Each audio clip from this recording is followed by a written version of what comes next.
이제 2025 서울도시정비페어 본 행사로 들어가겠습니다. 다음은 대한경제신문 유일동 사장님의 환영사가 있겠습니다. 안녕하십니까. 대한경제신문 사장 유일동입니다. 바쁜 시정 일정 가운데서도 오늘 이 자리를 함께 해주신 오세훈 서울특별시장님께 감사의 말씀을 드립니다. 더불어 재개발, 재건축 리모델링 조합장 및 임원분들, 그리고 정비시장 곳곳에서 활약하고 계신 건설, 설계, 신탁업계와 정비사업의 품격과 가치를 더해주실 사제 기술업계 여러분께 감사의 말씀을 드립니다. 주택시장의 큰 걱정거리는 주택 공급 절벽입니다.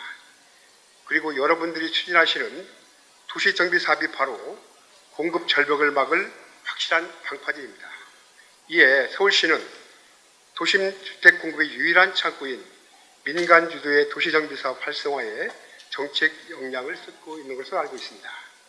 무엇보다 오세훈 시장님께서 신속 통합 계획을 통해 정비사업의 속도를 높여 주택을 신속히 공급할 수 있는 제도적인 기반을 마련했습니다.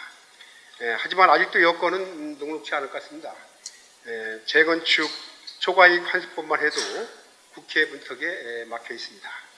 특히 11호 대책에 따른 규제로 인해서 정비사업 지연이 예상되고 있습니다. 대한경제신문의 도시정비페어는 이런 문제에 대해 정비시장의 구성원들이 머리를 맞대는 장입니다. 특히 이 자리에는 오세훈 서울시장님과 서울시 도시정비 정책을 담당하는 책임자분들이 참석하셨습니다. 서울시 도시정책 방향을 자세히 설명드리고 여러분의 궁금증 또한 풀어드릴 예정입니다. 정비사업의 환경을 획기적으로 개선해 이 자리에 오신 모든 분들이 사업이 순항하기를 기원합니다. 대한경제신문도 정비조합과 현업계를 잇는 가교 역할에 충실히 하겠습니다. 날씨가 쌀쌀해졌습니다. 건강하고 활기찬 겨울을 보내시기를 기원합니다. 다시 한번 감사드립니다. 고맙습니다. 이제 2025 서울도시정비페어 본 행사로 들어가겠습니다. 바쁘신 시정활동 중에도 오세훈 서울시장님이 서울시 도시정비 정책과 주택 공급 방향, 그리고 최근 주택시장 현안에 대해 특별 기조 강연을 준비해 주셨습니다. 네, 여러분 반갑습니다. 아이고 많이들 모이셨네요. 그만큼 아마 이 도시 정비 사업에 대해서 관심들이 많으시다는 반증이 되겠죠.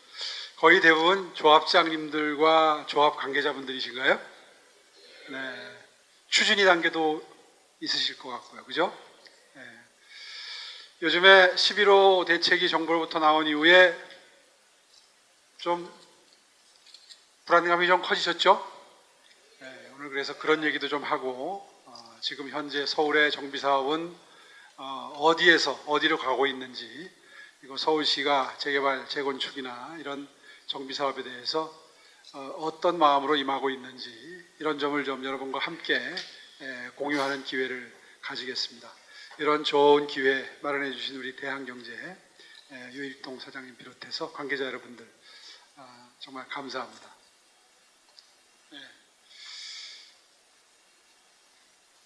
지금 현재 서울시의 주택 노후도를 표로 만들어 봤습니다.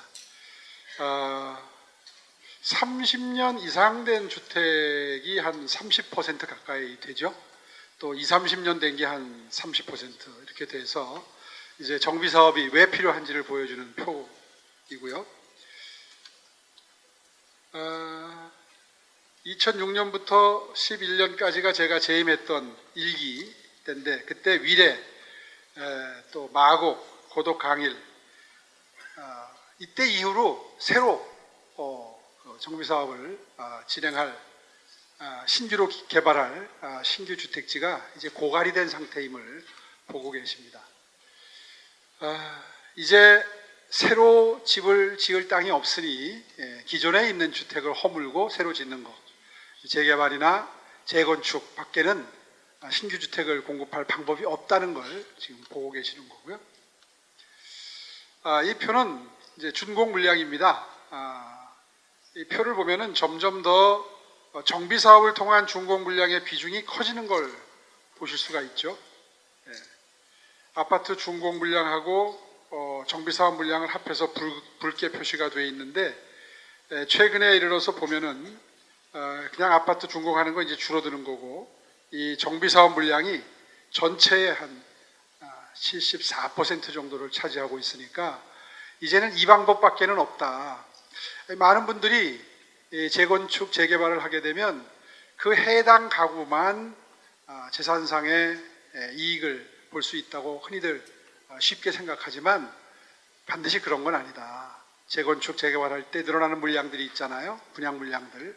그런데 구축에 사시는 분들이 들어오시는 거고 또 그 빈자리에 다른 분들이 또 들어오고 해서 이 주택 공급의 선순환 생태계가 재건축, 재개발을 통해서 마련이 되는 것이다.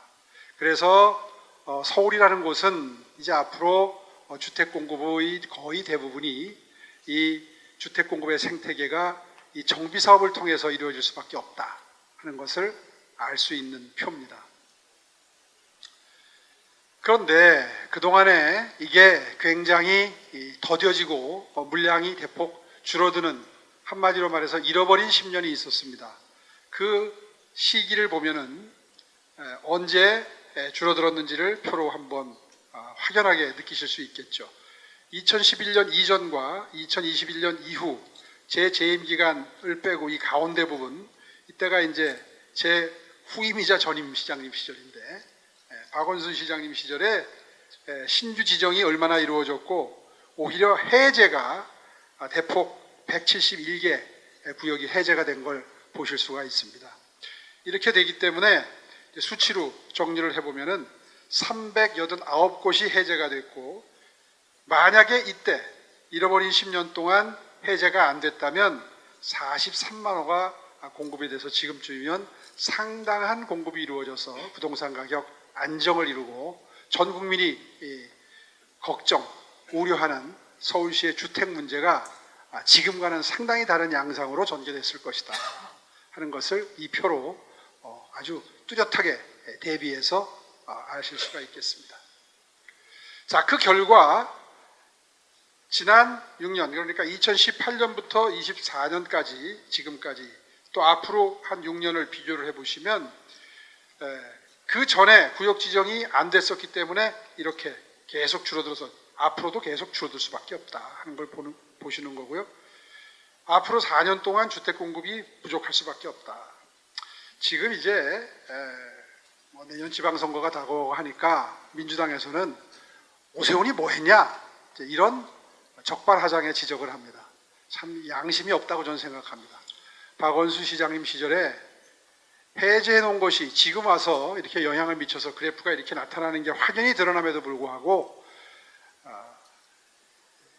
착시를 유도하는 거죠. 한마디로 책임을 회피하고 뒤집어 씌우기를 한다. 뭐 쉽게 얘기해서 그런 모습을 지금 보면서 이 주택이 공급되는 것은 뭐 1, 2년, 2, 3년 안에 5년, 10년 안에 공급되는 게 아니라 여러분 관심이 있는 이 정비 사업은 빠르면 10년, 15년, 늦으면 15년, 20년도 걸리는 그런 사업임을 감안을 한다 그러면 이렇게 시차를 두고 영향을 미치는 게 분명한데 그것을 애써 무시하는 주장이다. 저는 그렇게 생각을 하고요. 그것을 아주 웅변으로 보여주는 표다 볼 수 있겠고요. 자, 그래서 지금 현황은 그런데 그러면 그동안에 제가 다시 시장으로 돌아와서 일을 시작한 지가 한 4년 남짓 되지 않았습니까? 이 기간 동안 서울시는 정비 사업을 위해서 어떤 노력을 기울여 왔는지를 한번 보겠습니다.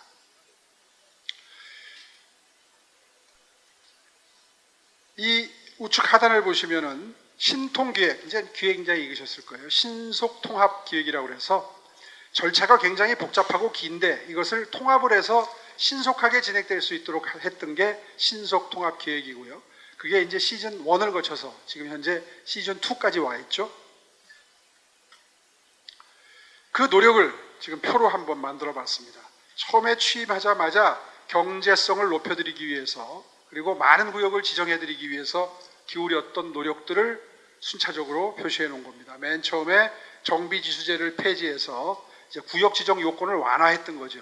그래서 되도록이면 많은 곳이 재개발로 지정될 수 있도록 하는 걸 시작으로 해서 신통계획을 도입했고, 그 다음에 35층 높이 규제를 폐지했습니다.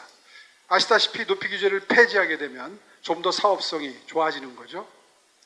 그 다음에 사업성 보존계수를 도입하고 현황 용적률을 인정해서 이제 용적률 인센티브를 드리기 시작했고, 그 다음에 녹지 확중할 수 있는 입체 공문을 도입하고 공공기여율을 완화해서 더욱더 많은 경제성을 만들어드림으로써 과감하게, 특히 강북 지역이 경제성을 갖추기가 어려웠는데 그 어려웠던 구역지정 받고 조합 결성하고 진도 나가기가 어려웠던 비강남 지역에 구역지정이 용이해지도록, 그래서 조합이 설립될 수 있도록 하는 조치들을 취했던 거죠. 그리고 올해 7월 달에 드디어 주택공급 촉진 방안을 또 새롭게 마련하면서 이제 전기가 마련됐는데 조금 있다가 함께 보시겠습니다. 이게 지금 신규 지정된 구역들을 보시는 거고요. 강남 지역과 강북 지역을 구분해 본 표고, 저거는 해제된 지역입니다. 보면은 전임 시장님 시절에 강북 지역에 해제된 데가 강남보다 2배로 많은 걸 볼 수 있습니다. 저한테 강남시장이다, 강남을 위해서 뭐 또 한강 벨트를 위해서 한마디로 잘 사는 사람들을 위해서 더 많은 노력을 한다, 뭐 이런 지적들을 해서 한번 구분을 해봤어요. 그랬더니 강북 지역을 전임 시장님 시절에 훨씬 더 많이 해제했던 걸 볼 수가 있고요.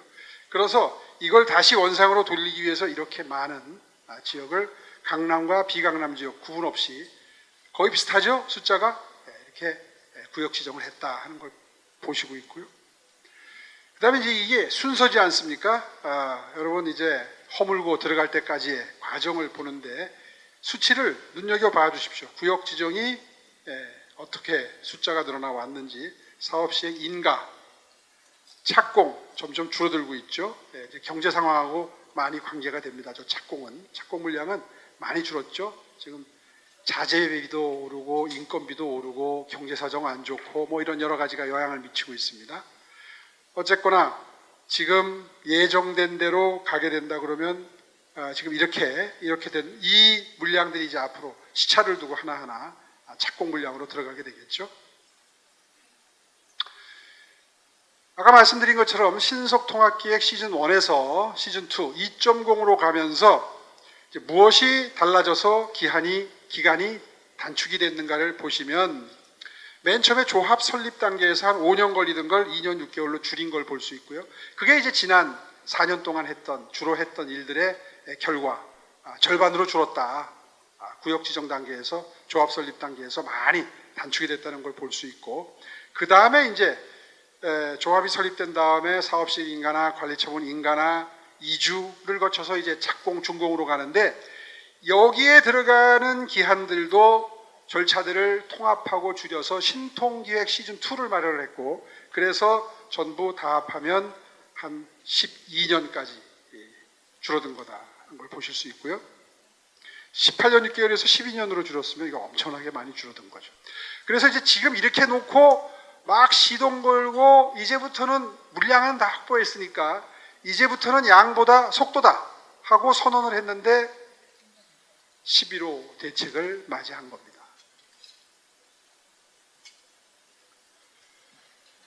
예로 들면 내년에 이제 26,000호 착공을 시작으로 해서 신속통합 기획 시즌2가 본격적으로 시작되는데 몇 가지 착공 물량을 지금 보고 계십니다.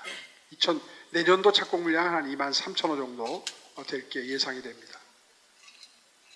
그래서 저희의 목표는 원래대로 됐다면 2031년까지 31만 호의 착공이 가능하고, 그것이 35년까지 37만 7천 호의 준공이 가능하다는 게 지난달까지의 서울시의 계산이었습니다. 줄여놨으니까요.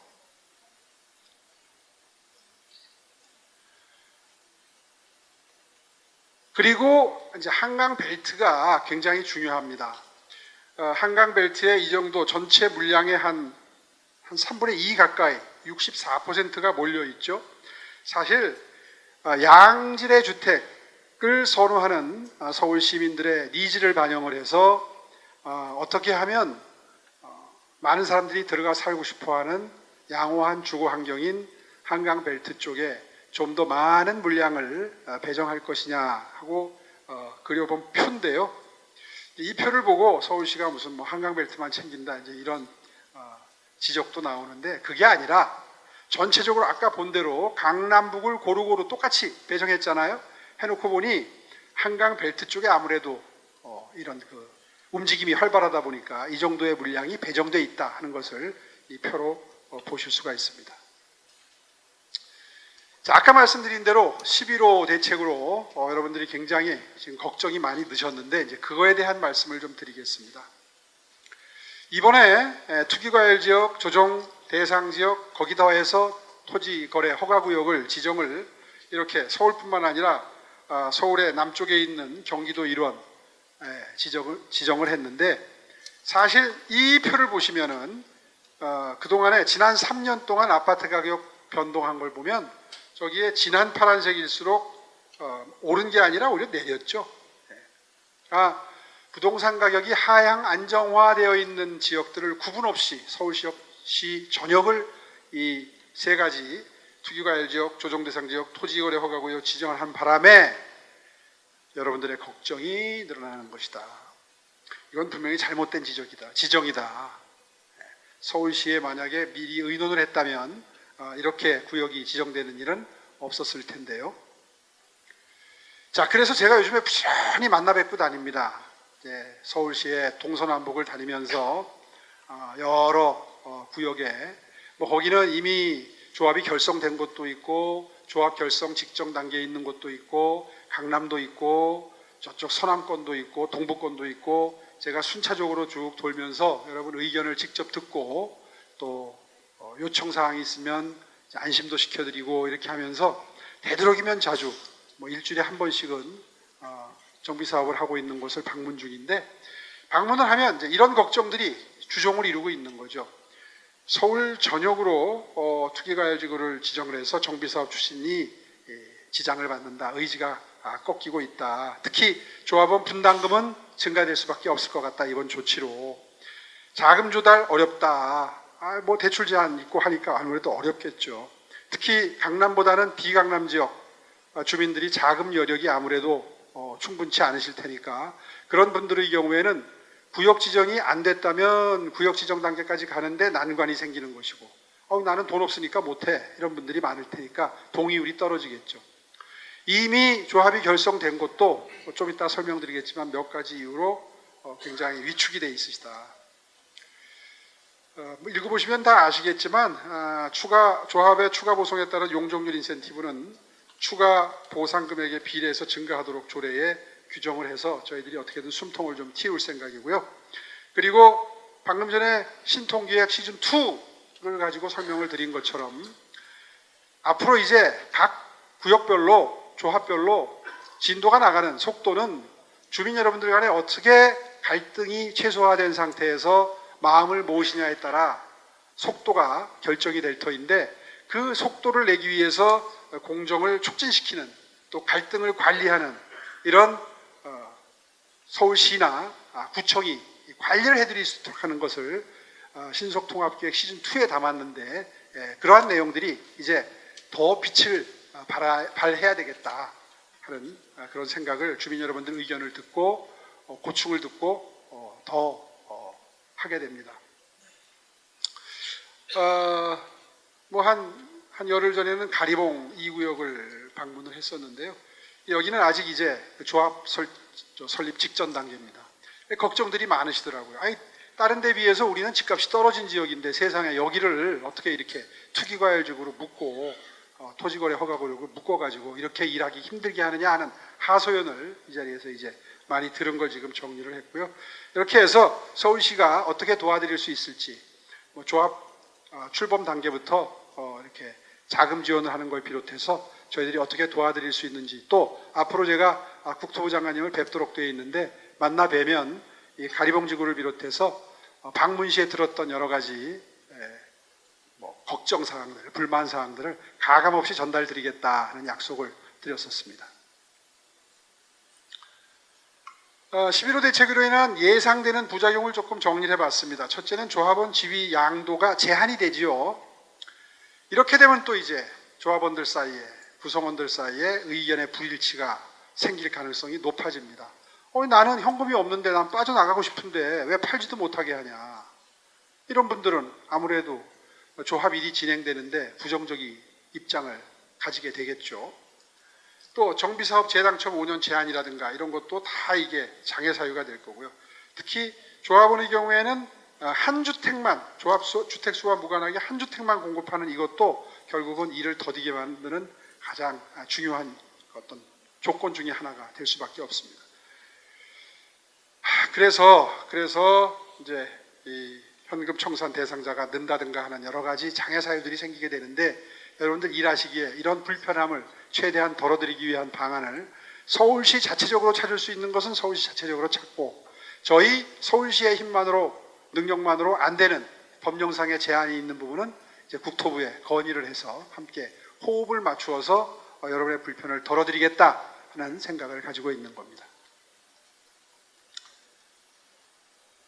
첫 보면 아실 거예요. 주택이 없는 분들은, 주택 없는 실소유자분들은 그분들대로, 또 고가주택을 갖고 있는 분들은 그분들대로, 그리고 뭐 자녀 교육이라든가 가장의 직장 관계라든가 이런 걸로 이사를 해야 되는데, 전세를 다른 데로 옮겨야 되는데, 집을 사는 것도 파는 것도 전세 물량 확보하는 것도 월세로 옮겨가는 것도 지금 월세도 오르고 해서 모든 게 다 어려워진 이 11호 대책 때문에 생길 수 있는 여러 가지 부작용들을 서울시가 어떻게 하나하나 풀어가면서 정부와 또 협의해가면서 해법을 모색할 것이냐 하는 내용을 지금 보고 계시는 겁니다.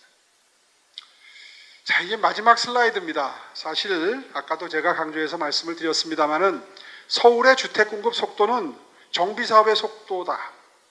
저는 그렇게 생각합니다.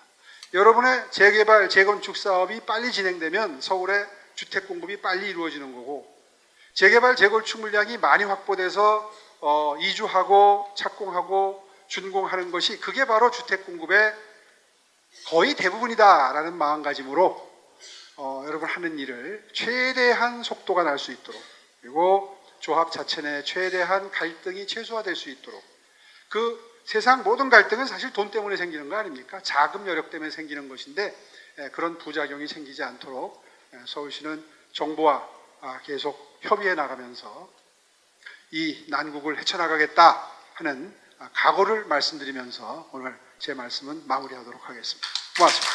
네, 좋은 말씀 감사합니다, 시장님. 시장님께 다시 한번 큰 박수 부탁드립니다. 다음으로 김동구 서울시 주거정비 과장님께서 신속 통합기획 2.0은 무엇인가를 주제로 발표해 주시겠습니다. 네, 안녕하십니까. 서울시 주거정비과장 김동구입니다. 좀 전에 시장님께서 서울시 주택 공급의 큰 틀의 방향에 대해서 말씀을 해주셨고요. 저는 서울시 정비사업 주요 정책인 신속 통합기획에 대해서 시전 1.0과 2.0에 대해서 자세히 설명을 드리도록 하겠습니다. 안 들리세요? 네, 알겠습니다. 저희들이 21년부터 정비사업 정상화 방안을 추진했고요. 그리고 활성화 방안, 그리고 25년 상반기에 규제 철폐 방안을 추진했습니다. 신통계획 2.0에 해당되는 주택 공급 촉진 방안은 7월에 발표를 했었고, 마지막으로 9월에 인허가 규제 혁신 방안을 발표했습니다. 순서대로 설명을 드리겠습니다. 멈춰진 공급의 시계를 다시 돌리기 위해서 21년부터 저희 서울시는 정비사업의 정상화 방안을 추진하고 있습니다. 21년 5월에는 주거정비지수세 폐지, 신속통합계획 전면 도입 등 6대 규제 완화를 발표를 했습니다. 그리고 23년 1월에 주거지역 35층 높이 제한 완화를 했고요. 24년 9월에는 현황 용적률 인정이라든지 사업성 보존 개수 등 2대 분야 10종의 재개발 재건축 사업 지원 방안을 발표해서 지금 현재 추진하고 있습니다. 그리고 올해 상반기에는 규제 철폐 방안을 마련해서 추진하고 있는데요.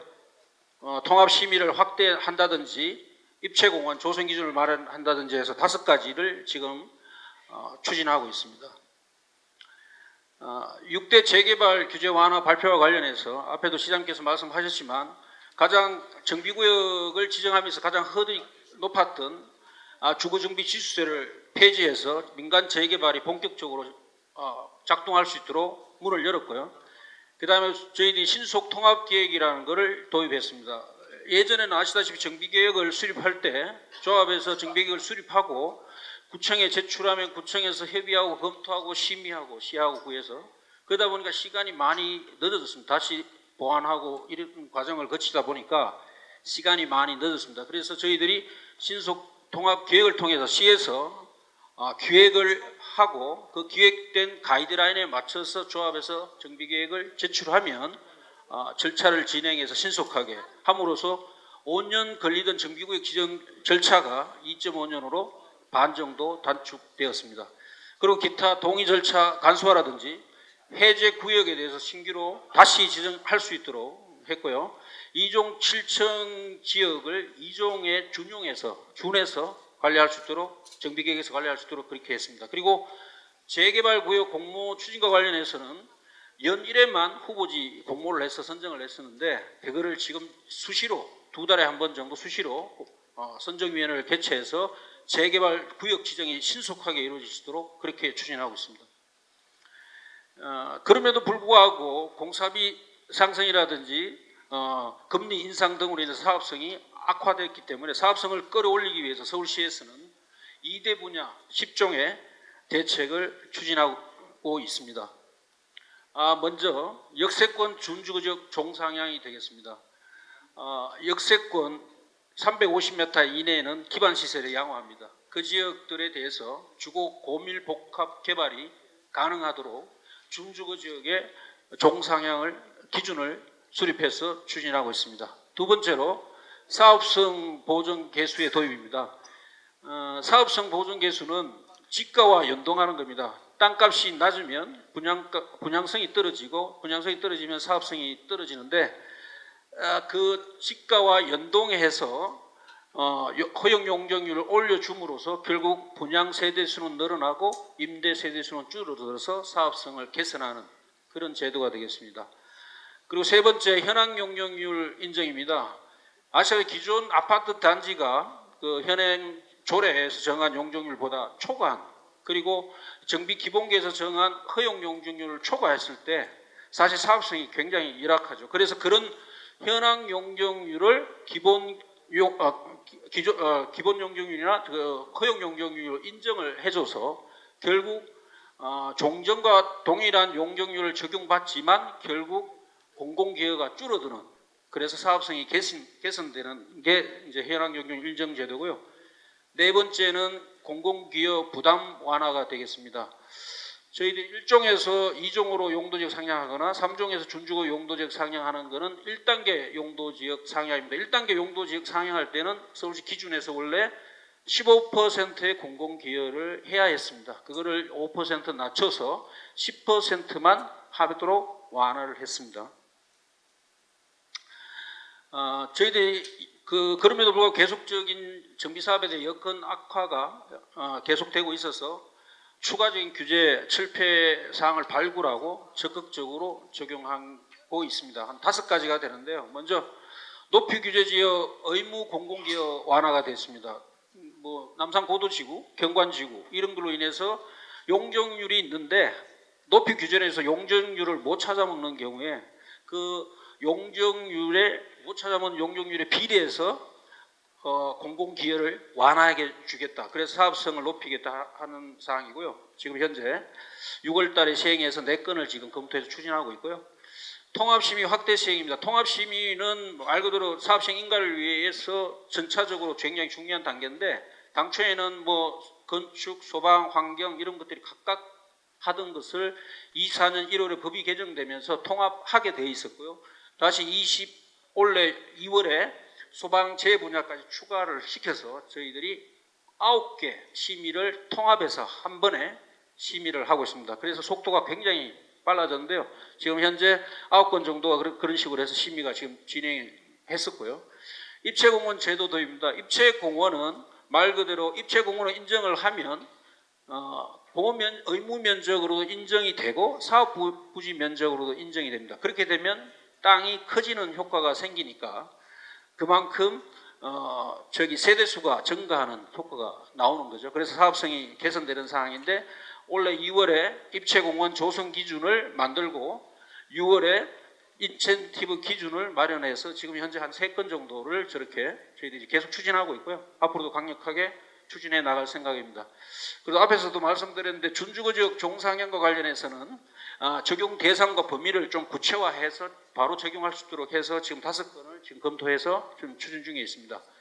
그리고 5번째 조합 직접 설립 보조금 지원입니다. 조합 직접 설립 제도가 도입되면서 보조금 기준이 있었는데 그게 종전에는 75%의 동의를 받아야 저희 서울시나 구에서 뭐 돈을 보조금을 지원해 줄 수 있는데 이거를 정비구역 동의 요건과 맞춰서 50%로 완화를 시켰습니다. 그래서 신속하게 그 조합 설립을 할 수 있도록 저희들이 돈을 지원해 드리고 그걸 통해서 용역을 통해서 동의서라든지 조합 설립에 필요한 절차를 진행할 수 있도록 도와드리겠습니다.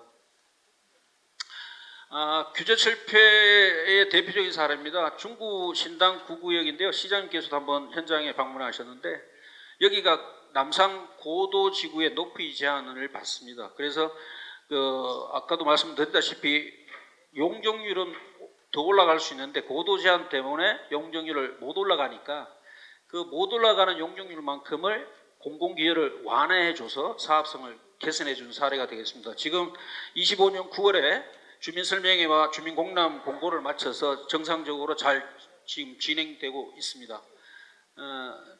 노원구 중계본동 104마을입니다.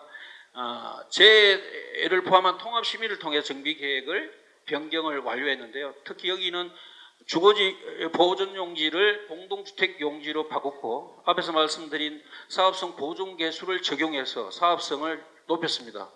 그래서 2009년에 정비구역이 지정됐지만 그 사업성 개선 방안을 통해서 25년 4월에 재해를 포함한 통합심의를 하고 정비계획을 변경을 8월에 했습니다. 그리고 올해 말 착공을 할 수 있을 것 같습니다. 그렇게 지금 추진하고 있습니다. 강북구 미아 130입니다. 입체공원 적용의 대표적인 사례인데요. 지금 공원 면적을 대지 면적으로 인정해서 세대 수가 약 한 140세대 정도 늘어난다는 아직은 신통 계획을 하고 있기 때문에 그걸 입체공원을 적용해서 신통 계획을 추진하고 있는 단지가 되겠습니다. 광진구 자양사동의 사례입니다. 여기는 종전의 동의율이 58.19%로 기존의 그 기준을 적용하면 75%에 미달돼서 조합 직접 설립을 위한 저희들이 보조금을 지급을 해줄 수가 없었습니다. 그래서 그거를 50%로 낮췄기 때문에 신속하게 신청이 들어온 즉시 바로 저희들이 교부를 했고 그리고 9월에 지금 용역 계약을 체결해서 지금 조합 직접 설립을 위한 작업을 지금 시작하고 있습니다. 지금까지 신통기획 1.0에 대한 얘기고요. 지금부터는 신통기획 2.0에 대한 사항입니다. 앞에서 정상화나 활성화를 통해서 저희들이 계속적인 사업성이나 기간 단축을 해왔습니다만은 더더욱 또 속도가 돈이고 사업성이기 때문에 그 속도를 높이기 위해서 저희들이 노력하고 있습니다. 아까 시장님께서 말씀하셨는데요. 종전에는 신통기획 시즌 1을 통해서 18.5년이 걸렸다면 그거는 정비구역 지정 단계에서 5년 걸리던 것을 신통기획을 통해서 2.5년으로 반년을 줄였던 거고요. 그래서 18.5년 걸리던 것이 신통기획 시즌 2를 통해서 주택공급 촉진 방안과 인허가 규제 혁신 방안을 통해서 12년으로 저희들이 구역 지정부터 청분까지 12년의 목표로 해서 지금 업무를 추진하고 있고요. 정부 구역에 대해서 구청과 함께 조합과 함께 열심히 추진하고 있습니다. 더 많은 주택을 더 빠르게 그리고 안정적으로 공급하기 위해서 7월에 촉진 방안을 저희들이 발표를 했습니다. 첫 번째 정비구역 지정과 관련해서는 원래 입안 요청 동의서가 있으면 그리고 나서 후보지를 시에서 선정하고 그리고 나서 구역 지정 동의서를 다시 받아서 정비구역 선정을 했습니다. 그거를 입안 요청 동의서로 구역 지정 동의서를 가름해서 속도를 좀 높였습니다. 그래서 입안 요청 동의서가 들어오면 바로 후보지 선정하고 바로 정비구역 지정하는 단계로 바로 넘어갈 수 있도록 하나로 통합했고요. 그 다음에 후보지 선정 즉시 정비계획 수립에 대한 보조금 지원과 관련해서는 현행에서는 구청에서 후보지를 시로 추천하면 후보지를 선정하고 선정이 끝나면 보조금을 신청하고 신청이 끝나면 교부하고 이런 식으로 순차적으로 이렇게 일을 했습니다. 그거를 구청에서 후보지를 추천할 때 보조금 신청을 아예 한꺼번에 하게 해서 시간을 좀 단축하는 그런 내용입니다. 그리고 추진위와 조합과 관련해서는 종전에는 구역 지정을 하고 동의율 50%를 받아서 보조금을 신청하면 그리고 나서 보조금을 받아서 용역을 하고 추진위 구성하고 그리고 추진위 구성되면 조합을 설립을 했었는데요.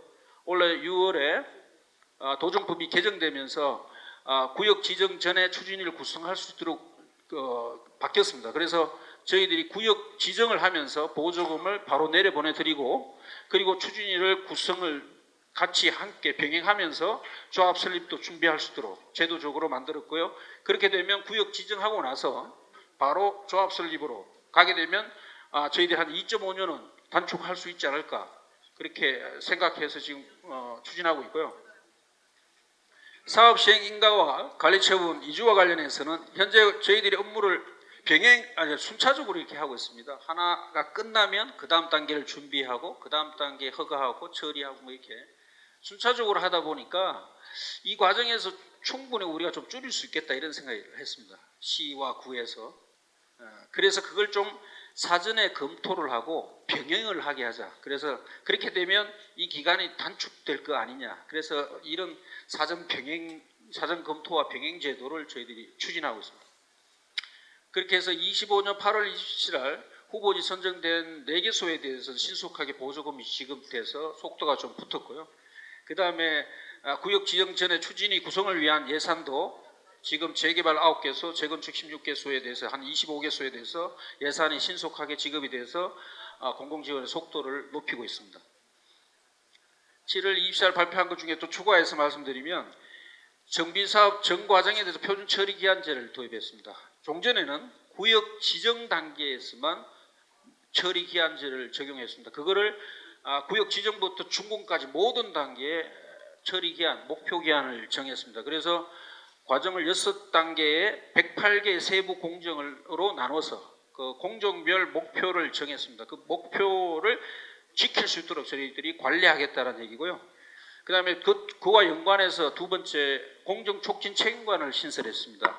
시와 구의 담당 국장급으로 해서 공정촉진 책임관을 지정하고 공정촉진 책임관이 아까 말씀드린 처리기한, 목표기한을 달성할 수 있도록 조합과 시공사든 용역사든 같이 협업해서 목표기한을 달성할 수 있도록 저희들이 공정촉진회의를 월 2번 하고 있습니다. 구청에서 1번 하고 시에서 시구 합동으로 1번 해서 목표기한 내 사업이 완료할 수 있도록 지금 관리하고 있습니다.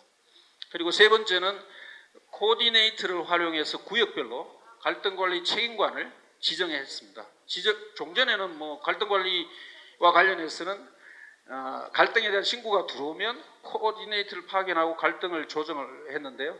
지금 저희들이 개선한 것은 미리 사전에 구역별로 코디네이터를 갈등관리 책임관으로 지정하고 그분들이 모니터링을 통해서 초기에 갈등을 좀 대응하면 좀 갈등을 사전에 좀 쉽게 물론 갈등이 안 생길 수도 있지만 그것들을 좀 차단하고 해결하자 이런 관점에서 속도를 높이기 위해서 이런 제도를 준비했습니다. 그래서 저희들이 지금 8월부터 매월 지금 시구 합동을 시에서 주관하는 공정회의를 3차례 실시했고요. 갈등관리 책임관은 323개 사업장에 대해서 이미 지정을 했고 금년에는 공사비 조정 중재와 관련해서는 지금 8개 사업장에 대해서 공사비 갈등이 있는 부분을 코디네이터 파견을 통해서 해결을 했습니다. 마지막으로 저희들이 발표한 건데요. 9월 29일 날 시장님께서 발표한 내용입니다. 인허가 규제 혁신 방안입니다.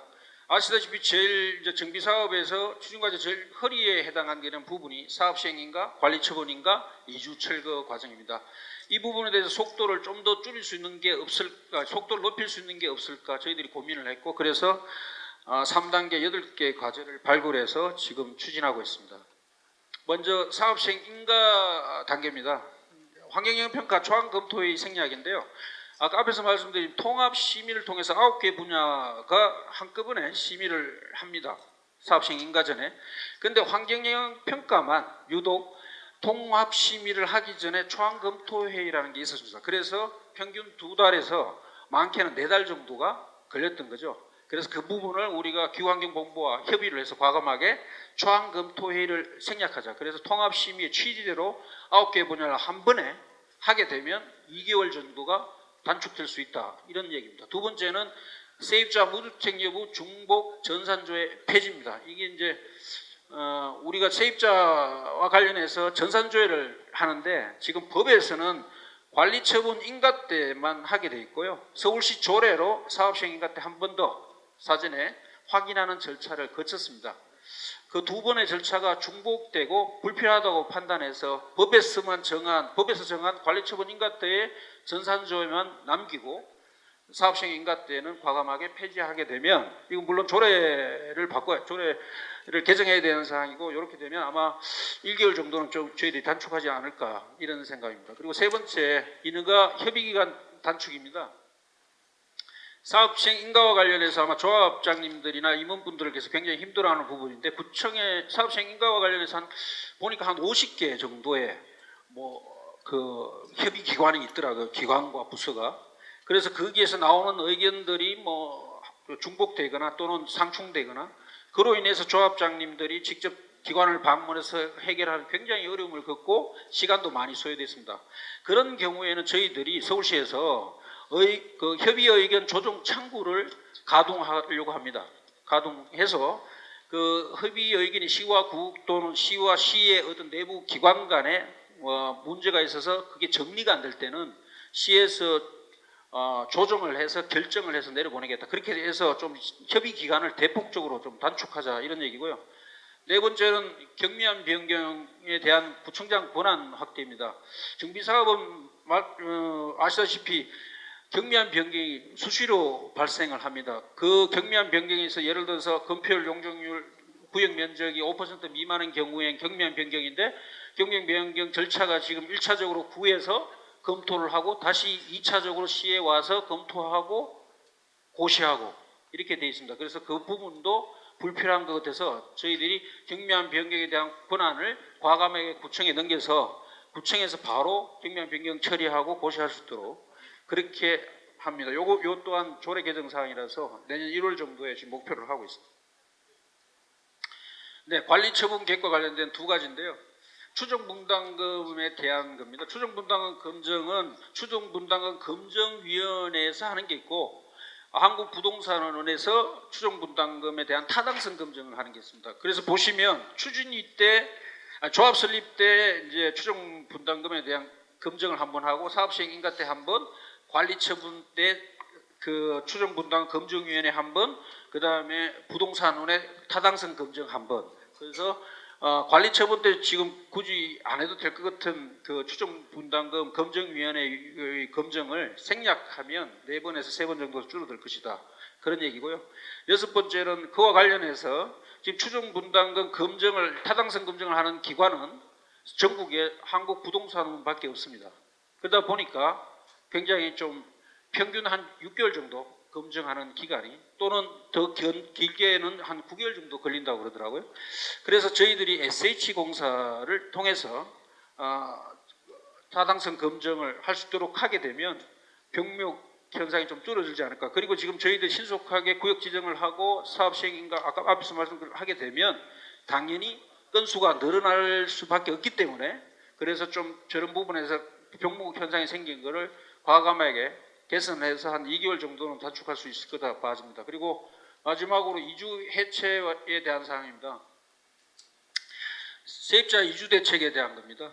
법적으로는 도정법상 세입자 이주 대책에 대해서는 최초 구역 지정 당시 공람공고 3개월 전부터 거주하는 세입자에 대해서만 보상을 하게 돼 있는데요. 그러다 보니까 또 한 10년씩 사업식이 늦어지면서 세입자들이 10년 이상 살았는데도 그런 보상을 못 받는 불합리한 점이 있었습니다. 그래서 저희들이 법에는 있지만 조례로서는 운영하지 않았던 추가 이주 지원이라는 것을 통해서 조합에서 추가 보상을 하면 그에 상응하는 인센티브를 드리겠다는 겁니다. 법에 있거든요. 그래서 뭐 법적 상한 용적률의 125%까지가 돼 있고, 그렇게 저희들이 몇 년 전에 저희 시에서 용역도 했었습니다. 그래서 그거를 좀 해서 하게 되면 이주를 좀 촉진하게 되고, 이주가 좀 빨라지면 사업의 속도가 좀 붙지 않을까, 뭐 그런 생각입니다.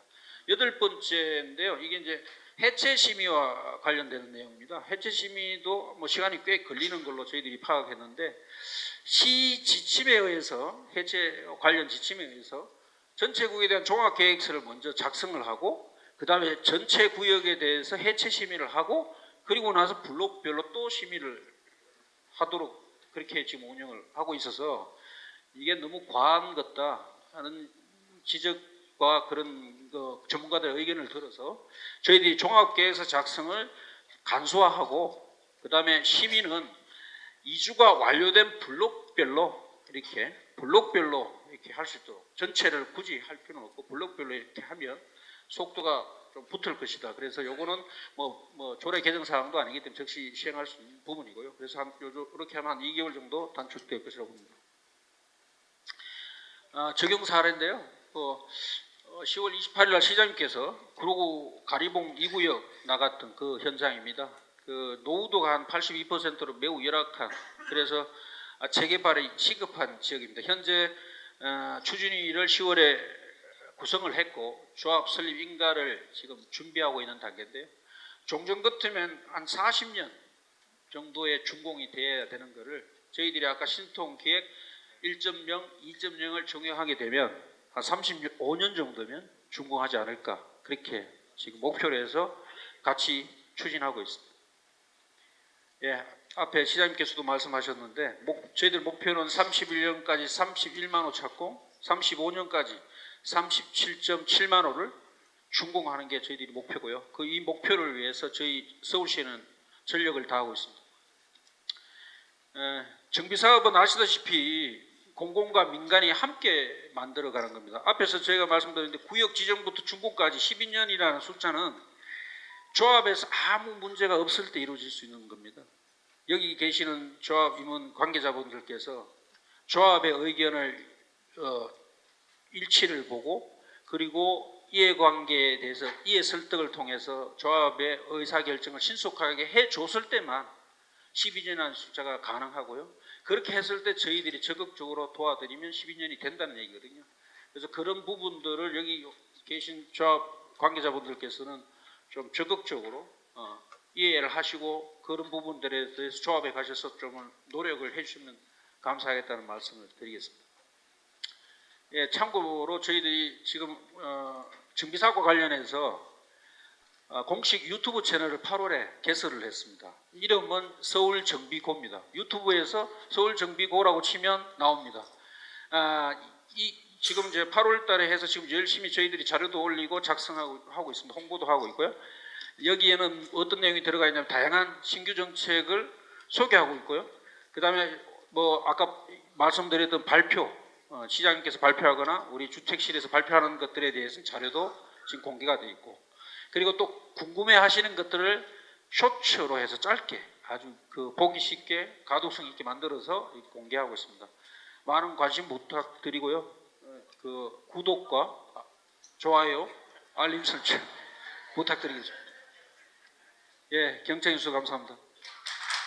다음 순서로 한미글로벌 이정목 전무님께서 도시정비 사업 최신 트렌드와 PM의 역할을 주제로 발표를 준비해 주시겠습니다. 안녕하십니까. 공학박사 이정복입니다. 저는 한미글로벌에서 정비사업을 총괄하고 있습니다. 특강이 끝난 다음에 혹시 그냥 가시지 마시고요. 저희 회사뿐만 아니라 많은 회사들이 홍보 부스를 열심히 만들었습니다. 꼭 한번 가셔서 확인하고 가셨으면 좋겠습니다. 그 금요일 발표할 내용은 재건축 재개발 사업에서의 사업 성공을 위한 발주자 보호 방안입니다. 과연 우리가 이 보호에 해당되는 부분을 받고 있는지에 대해서 한번 생각해 보도록 하겠습니다.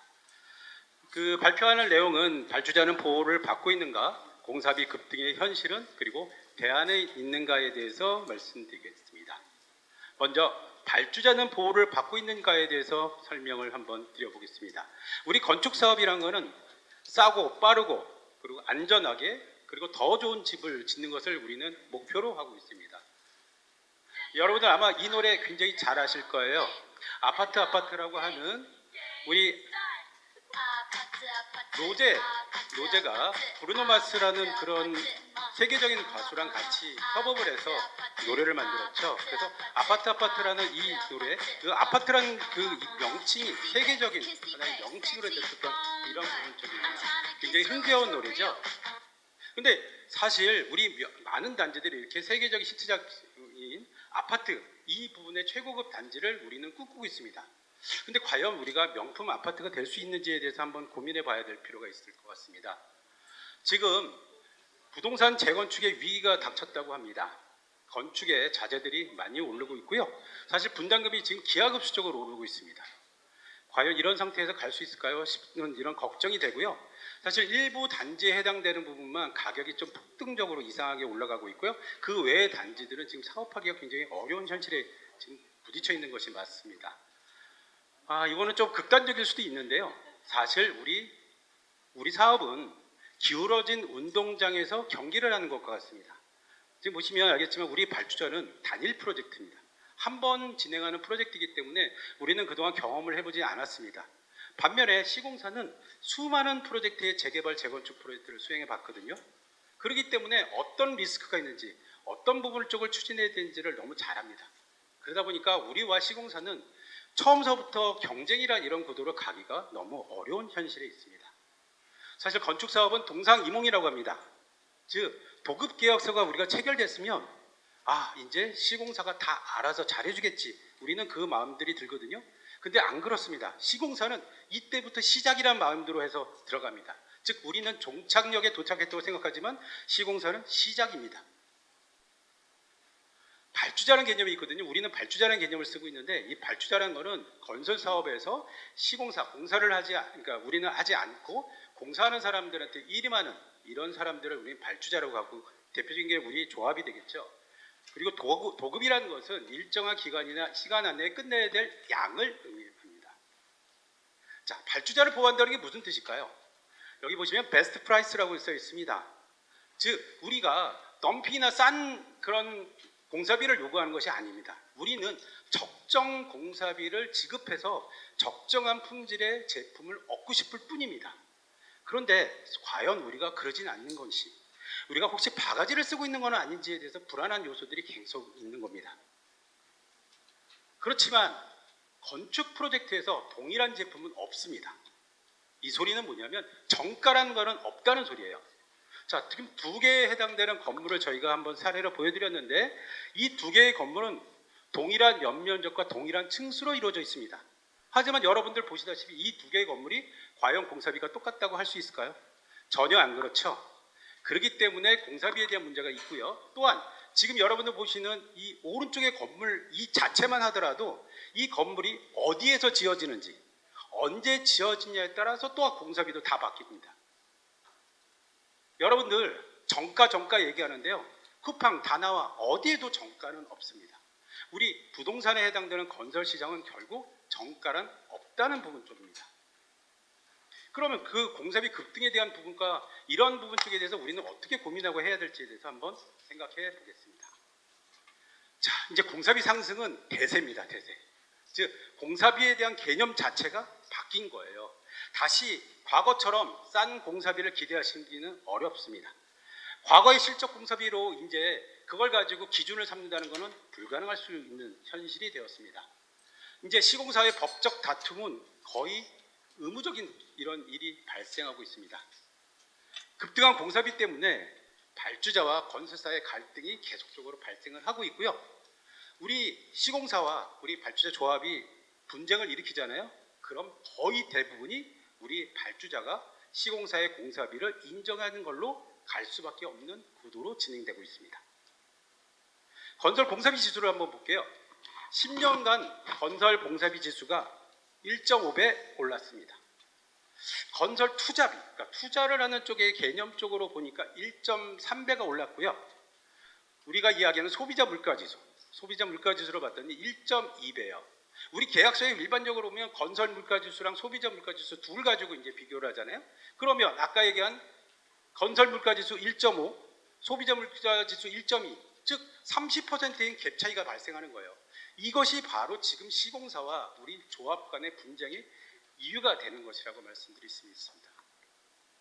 또한 우리 곰곰이 생각해 봐야 될 게 주거시설은 아까 건설 물가지수가 50% 올랐다잖아요. 주거시설은 94%가 올랐습니다. 특히 우리 정비사업은 어떤 특성이 있냐면 시공사를 우리가 조기 선정을 하고 있거든요. 그럼 조기 선정에 따라서 실착국 및 준공까지 시간적인 차이가 많고요. 조합의 운영비, 각종 이주비, 이런 대여금이라든지 이런 금융적인 부분 쪽을 시공사가 다 맞다 보니까 신축 공사비의 일반적인 비에 비해서 그 시공사와의 공사 계약 금액이 비싸질 수밖에 없어요. 그리고 고급 마감재, 외산 주방 가구, 커뮤니티 고급화, 즉 이런 부분 쪽에 대한 거는 사실 우리 건설인들도 반성해야 될 역할이 있습니다. 우리 설계사, 시공사들이 선정되기 위해서 과도하게 이런 부분 쪽을 포장하는 역할들이 있고요.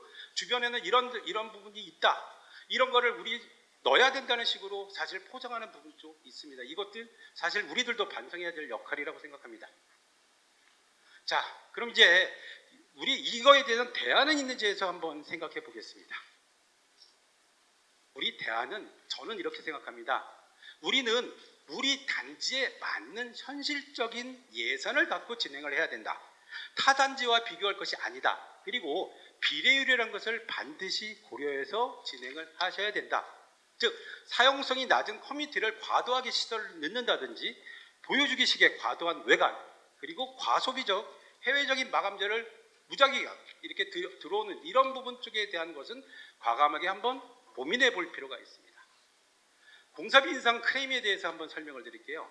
지금 공사비 부분 쪽에 대해서 우리 계약서에 이런 얘기 하잖아요. 뭐 실착공 이후에 공사비 증가 없다. 뭐 별의별 얘기들을 우리 넣잖아요. 근데 기획재정부의 유권 해석을 보면요.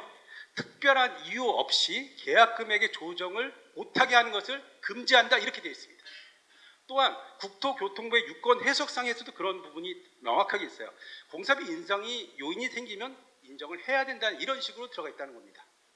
그러면 결국 이런 시공사에 대한 보호적 측면들은 계속 들어가고 있는데 우리 조합은 도대체 뭘 보호를 받고 있는가? 그렇죠? 더군다나 공공공사나 정비사업에서 공공공사도 그래요. 요즘은 물가 인상을 다 인정하는 이런 분위기로 넘어가고 있습니다. 또한 건설협회 이런 데들이 공사비 현실화를 해야 된다고 자꾸 주장하고 있고요. 무슨 세미나, 무슨 기사들에서도 시공사에 해당되는 현실화를 자꾸만 이야기하고 공사비 급등에 대한 분위기를 조성을 하는 이런 부분 쪽이 발생을 하고 있어요. 그럼 도대체 우리 민간 발주자의 짐을 누가 덜어줄 수 있겠어요? 그래서 사실 이제 PM이라는 부분 쪽에 대해서 저희가 한번 설명을 드리고자 합니다. PM은 만능이 아닙니다.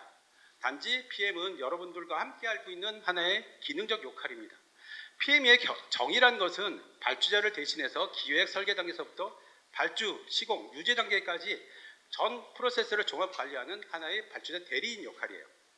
근데 이 단계별로 한번 생각하면 프로그램 매니지먼트라는 용어가 있거든요.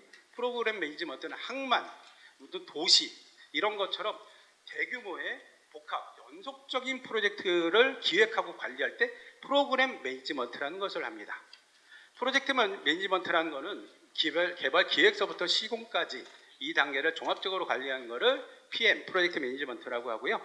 우리 일반적으로 많이 아시는 CM, 컨스트럭션 매니지먼트는 설계를 관리하는 단계에서부터 시공까지 하는 방법. 그리고 법적 의무사항인 감리, 이 부분은 시공 때 같이 참여하는 이런 역할입니다. 근데 여러분들 혹시 PM이란 용어를 달리 들어보신 적이 있을 거예요. 정비사업에서 PM은 일반적인 PM하고 달리 어떤 이야기를 하냐면 추진위원회 때나 추진위원회 결성될 때 조합 때까지 조합이 설립될 때까지 자금이라든지 행정 지원적인 역할들을 지원해주는 역할로 해서 PM이라는 용어를 쓰고 있거든요. 근데 사실은 그 부분은 변질된 용어라고 저희는 생각하고 있고요. 본질적인 PM이라는 거는 앞서 얘기한 것처럼 개발 기획서부터 시공까지 종합적인 것을 의미한다고 볼 수 있습니다. PM의 역할은 무엇보다 사업비예요. 그러니까 돈에 대한 부분 쪽을 어떻게 관리하느냐, 이 부분이 핵심 포인트라고 보고 있고요.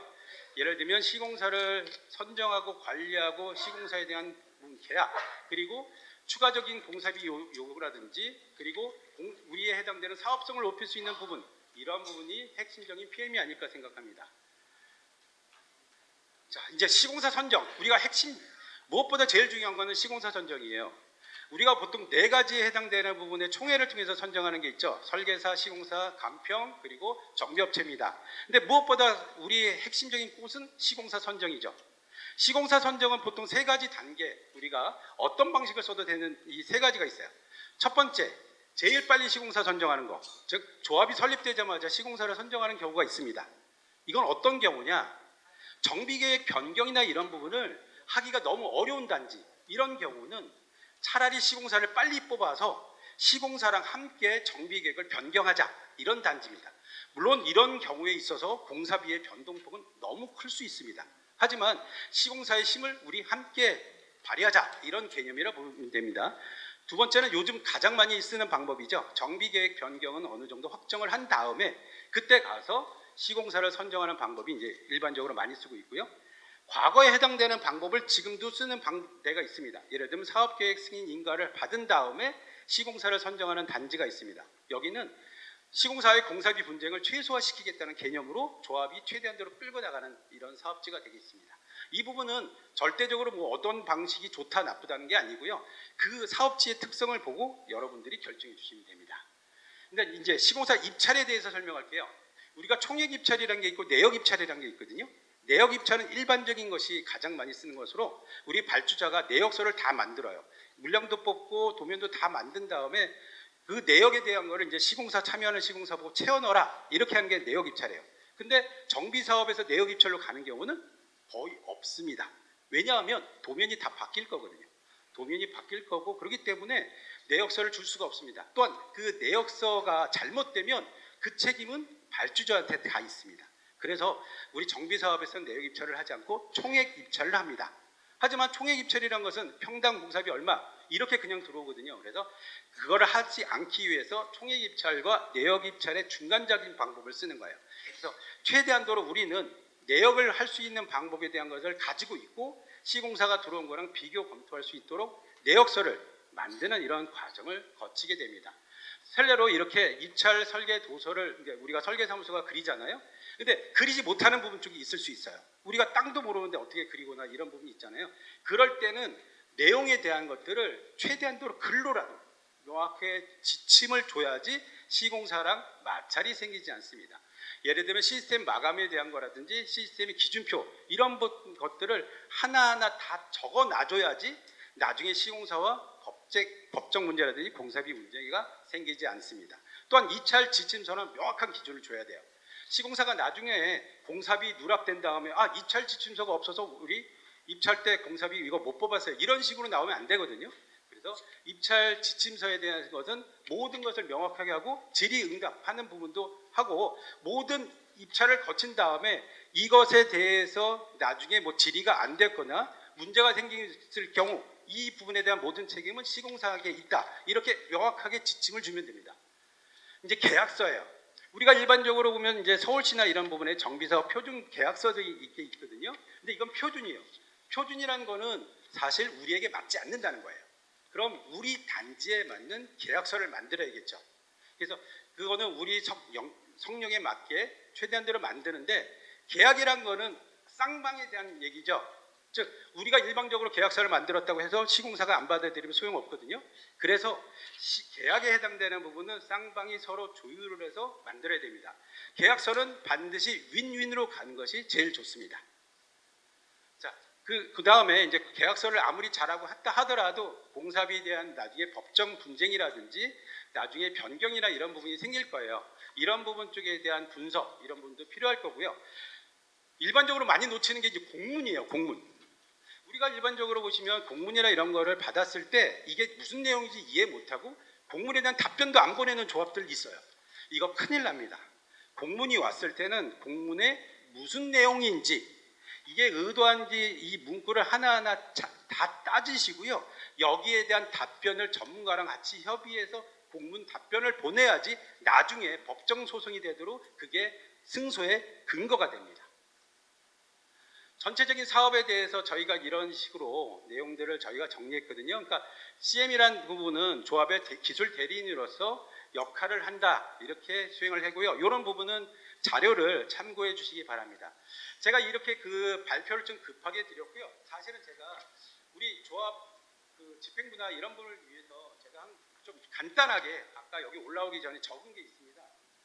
사실 이제 정비 사업에 대해서 제가 생각하면 이거는 하나의 대규모 우리 음악 연주회를 하는 것이 아닐까 이런 생각이 듭니다. 그러면 음악을 하는 그 작곡가는 우리 설계가 되겠죠. 설계하는 사람들이 작곡을 멋지게 하면 됩니다. 시공사는 누굴까? 시공사는 각 연주, 뭐 바이올린, 첼로, 뭐 비올라, 각 뭐 피아노 이 모든 하나하나가 결국은 건설 공사에 다 하나하나의 공정이 될 거고 이것을 다 모은 것이 바로 시공사 그것이 아닐까 이런 생각이 듭니다. 그럼 PM은 뭐냐? 제가 생각했을 땐 지휘자가 아닐까 생각합니다. 그런데 한번 보세요. 연주하는데 지휘자가 없어도 됩니다. 작곡하고 각 악기가 다 연주를 하면 됩니다. 하지만 우리 다 알잖아요. 지휘자가 있어야지 좀 더 좋은 음악이 된다는 걸 우리들도 알고 있습니다. 그래서 아마 정비 사업이 진행되기 위해서는 지휘자가 필요하지 않을까 이런 생각이 듭니다. 그런데 저는 이런 부분 쪽에 대한 그런 것들이 고민할 필요가 있다고 생각해요. 우리 모두 고민해야 할 겁니다. 발주자께서 업체 선정했다고 나는 나 몰라 이 업체가 다 잘해줄 거야라 이렇게 생각하시면 절대 오산입니다. 그래서 저는 이렇게 생각합니다. 발주자인 우리 조합은 연주를 하는 부분에 기획사가 아닐까 생각합니다. 기획사는요 그거를 하는 그 모든 부분 쪽에 대해서 내가 어느 장소에서 공연을 하고 언제 공연을 하고 하다못해 티켓을 어떻게 홍보해야 될지를 고민해 주셔야 됩니다. 그리고 연주하는 사람들이 하나하나 잘할 수 있도록 만들어 주셔야 돼요. 그러기 위해서는 함께 참여하는 설계사, 시공사 그리고 이 부분에 대해서 때로는 그러니까 뭐 흉을 봐주실 수도 있고 꾸짖어 주시기도 하고 때로는 그것에 대해서 칭찬도 하고 돋보아주는 이런 역할들을 하셔야 되고요. 그리고 기획사 대표가 결코 음악에 대해서 모르지 않잖아요.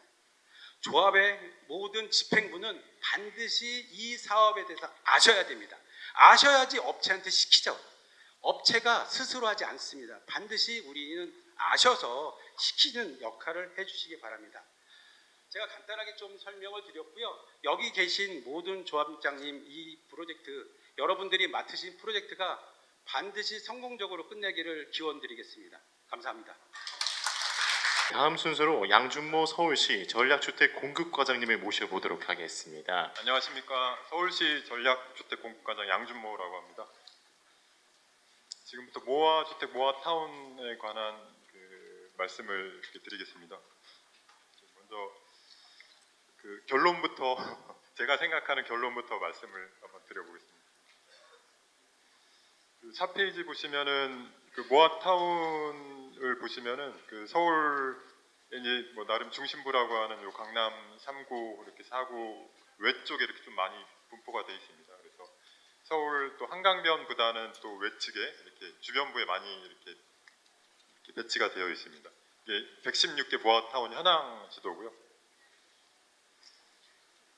그리고 또 이 모아타운 모습을 보면은 이게 일반적인 재개발 방식입니다. 재개발 방식들은 이렇게 큰 규모로 해서 도로도 이렇게 큼지막하게 기부 체납 방식으로 확보를 하고 공원도 이렇게 큼지막하게 확보를 합니다. 근데 모아타운은 저렇게 조그만하게 이렇게 쪼개져서 이렇게 가는 경우가 많고 이거를 이제 또 이어 붙이는 개념으로 가고 있는데 이러다 보니 또 사업성이 사실 떨어지는 경우가 많습니다. 그리고 어떻게 보면은 좀 아래 보면은 이렇게 좀 그 건축 협정이라든지 자율주택 정비라든지 일반 이제 개별 건축하고 이제 같이 어우러져서 가는 이런 개념인데요.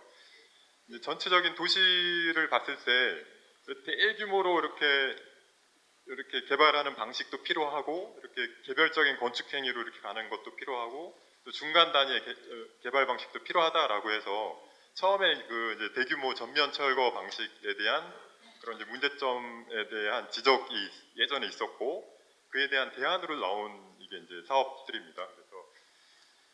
그래서 이제 제가 이제 사실 요 과에 온 지 4개월밖에 안 됐습니다. 4개월밖에 안 됐는데 그 동안 이제 곰곰이 많이 생각을 해봤습니다. 이 사업이 과연 필요한 사업인가, 어떤 방향으로 가야 하는가 이런 생각을 많이 해봤는데요.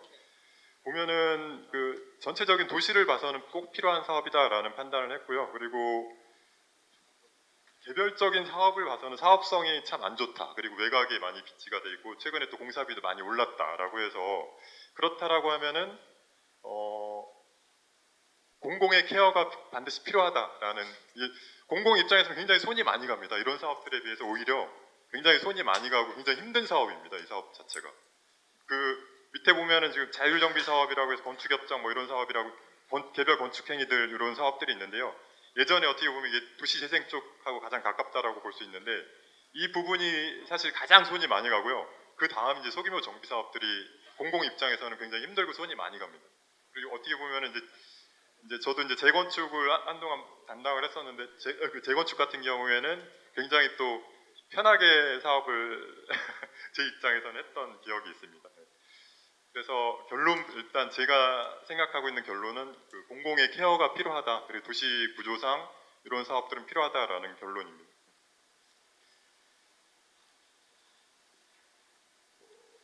추진 현황부터 말씀드리겠습니다. 22년에 모아주택 모아타운 이제 정책 발표가 있었는데요.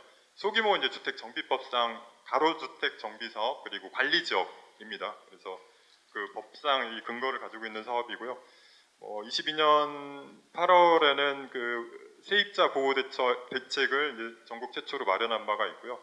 23년에는 통합심의위원회도 서울시에서 최초로 마련했습니다.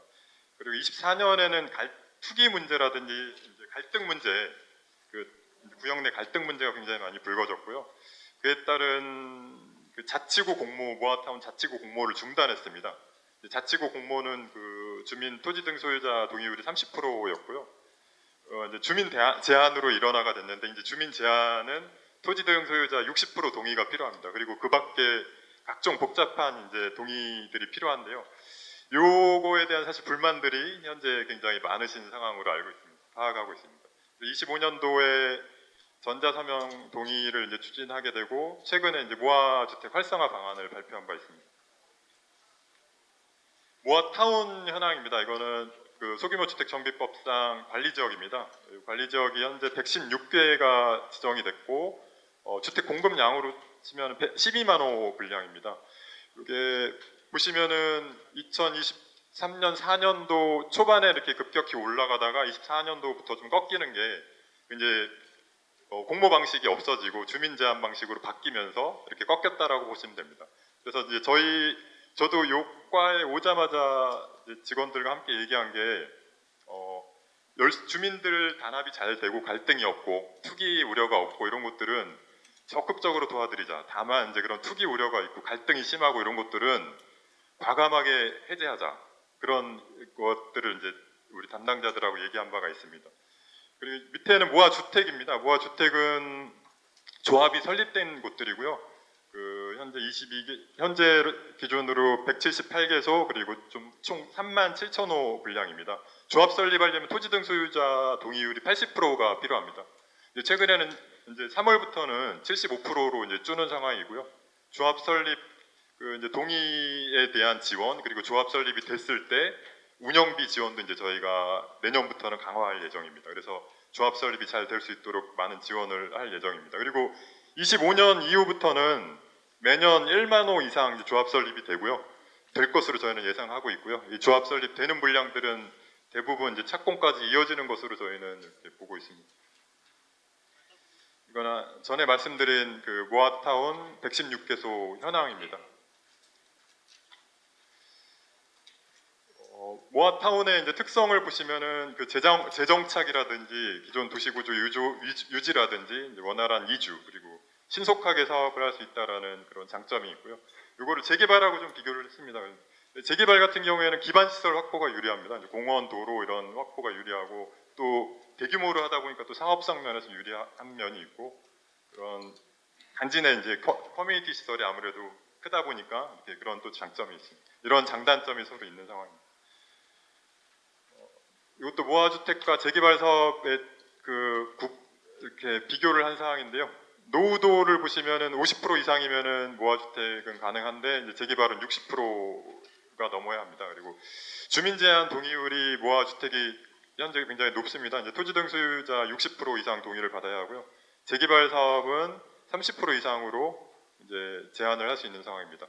면적은 2만 미만입니다. 모아주택은 2만 미만이고요. SH나 LH가 참여하는 경우 4만 미만이 이제 면적 대상이 되고 재개발 사업은 1만 제곱미터 이상이 이렇게 대상이 됩니다. 기타 이제 조합 설립 동의율을 보시면은 토지 등 소유자 수의 80% 이상, 토지 면적의 67% 이상인데 저 80은 이번에 국토부에서 이제 75로 이렇게 줄이는 내용이 있습니다. 요 재개발 사업의 차이점인데 공공기업 면을 보시면은 모아주택에서는 대부분 이제 공공기업 도로라든지 공원 이런 공공기업가 없다고 보시면 됩니다. 이렇게 큰 규모로 사업을 하면서 공원 도로를 내놓는 게 이제 재개발 사업이고요. 저희가 모아타운에서는 공공기업가 꼭 필요한 도로라든지 이런 거 일부 받기는 하는데 큰 공공기업가 없고 이따 나중에 설명을 드릴 텐데 이제 임대주택 부분에 이제 공공기업 부분이 있습니다. 사업 절차입니다. 모아주택은 이제 25년 저희가 이제 이번 8월에 발표를 했는데 11년에서 9년까지 줄이겠다라고 발표를 했고요. 재개발 재건축이 굉장히 빠른 속도로 저희 모아타운 이 속도를 따라잡고 있습니다. 18년에서 13년 저희가 8월에 9년까지 줄이겠다라고 했는데 그때 또 이제 9월에 또 12년까지 재개발 재건축은 줄이겠다라고 발표한 바가 있습니다. 이 사례입니다. 번동이 첫 번째 사례고요. 사업 시행 전에는 357세대가 이제 1242세대, 주차장은 129대에서 1300대, 녹지율도 0%에서 12%로 이렇게 늘어나는 사례입니다. 이게 22년 5월에 관리 계획이 수립이 돼서요. 28년 6월 준공이니까 거의 6년 만에 관리 계획 수립에서 준공까지 가는 이런 첫 번째 사례가 되겠습니다. 번동 사례도 마찬가지인데요. 22년 12월에 관리 계획이 수립이 돼서 내년 초에 이제 착공 예정인 사업장입니다. 세대 수도 1250에서 약 2배가량 이렇게 되는 사업장입니다. 이번 8월에 발표한 모아주택 활성화 방안입니다. 요 모아주택 활성화를 발표한 배경인데 공사비 증가가 또 중요한 원인 중에 하나였습니다. 20년에 490만 원에서 25년에는 거의 2배가량 뛰었고요. 또 아시다시피 굉장히 중소규모의 이제 사업이라서 사업성이 조금 큰 규모에 비해서 큰 규모의 재개발 재건축에 비해서 좀 낮은 경향이 있습니다. 그래서 이런 게 있고 건설사도 참여를 기피하는 경향이 있습니다. 그래서 현장에서는 이런 문제들에 대해서 좀 케어가 필요하다라는 목소리가 많이 있었습니다. 그래서 저희가 가장 중요한 사업성 개선 방안 중에 하나인데요. 이게 사업성 보정 개수를 이제 적용하겠다라는 내용입니다. 그래서 요 평균 이제 공시지가가 낮은 곳에 대해서 보정 개수를 적용해 주는 거고요. 모아타운 대부분이 이제 해당이 됩니다. 그러니까 116개소 중에 108개소가 해당이 되고요. 대부분 1.5를 적용할 것으로 보이는데요. 이 1.5는 어떻게 계산하냐면은 종전의 임대주택 세대 수에서 1.5를 나눠주면 되는 겁니다. 이제 나눠준 수만큼 임대주택을 공급하게 되는 겁니다. 그러면은 임대주택 수가 약 3분의 1 가량 감소하게 돼서 그거를 일반 분양으로 전환할 수 있게 저희가 바꾼 상황입니다. 재건축 사업을 보면은 저희가 한번 통계를 내봤는데요, 한 7에서 8% 가량이 임대주택 세대 수가 되고요. 재개발은 약 15% 가량이 임대주택 전체 세대 수의 이제 임대주택이 됩니다. 근데 모아타운 관리계획 수립된 곳들을 보니까 25% 가량이 임대주택입이 전체 세대수에. 그래서 모아타운이 안 그래도 사업성이 굉장히 낮은 곳들에 있는데 이게 임대주택이 이제 사업성을 더 낮추는 요인이 됐다라는 판단을 했고요. 그래서 이게 3분의 1을 줄이게 되면 약 15%가량 이제 재개발과 비슷해지는 상황이 됩니다.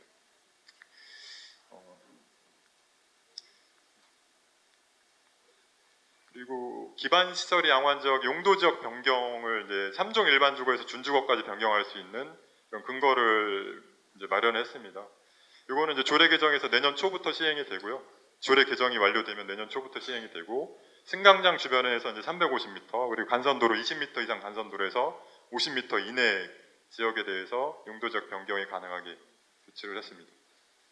그 사업 초기 금융 지원인데요. 조합 초기 운영비입니다. 그 설계비나 각종 용역비들에 대해서 융자 지원을 하고요. 5년 동안 4억, 매년 4억씩 해서 최대 20억 사업 이렇게 융자 지원을 할 수 있게 내년도부터 시행 예정인 사항입니다. 이제 부족한 사업비 지원 부분인데 총 사업비의 70%까지 저희가 지원을 하는 것으로 그 하나은행과 협약을 맺었습니다. 이 부분도 내년 초부터 시행될 예정인데요. 모 사업장을 시뮬레이션 했을 때 일단 사업비 그 조달이 가능하다라는 장점이 있고, 또한 사업비도 20억 가량 절감된다. 이자 부담이라든지 이런 사업비가 20억 가량 절감된다라는 그 시뮬레이션이 있었습니다. SH 참여 부분인데요. 그 아까 바깥에 저희가 비치했던 그 책자들이 있었는데, 작년까지는 그 재작년에 6개소 SH 참여 그 사업이 선정을 했고, 작년에 10개소 선정을 했습니다. 근데 올해는 15개소 이제 선정을 할 예정이고요. 이게 SH가 참여를 하게 되면은